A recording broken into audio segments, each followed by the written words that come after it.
ওটা যেমন হয়। বলি ও খেন্তির মা কেমন আছো?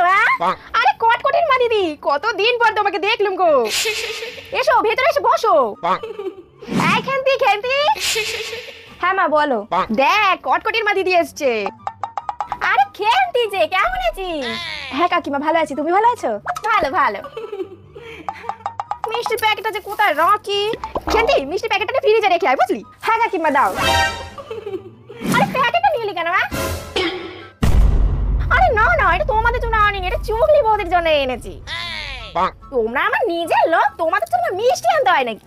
শোন না খেন্তিমা, এক কাপ চা করে নিয়ে বুঝলি? হ্যাঁ হ্যাঁ, মাথাটা খুব দৌড়েছে, এক কাপ চা হলে খুব ভালোই হয়। তুমি তো আমাদের নিজেদের লোক, তোমাকে আবার চা খাওয়াতে হবে নাকি? চাটা আমি আমার জন্য বললাম, আসলে এই বিকালের সময়টা না আমি একটু চা খাই। আচ্ছা খেন্তির মা, আজকে আমি তাহলে উঠি। হ্যাঁ হ্যাঁ এসো, আবার এসো কিন্তু। টাটা কাকিমা।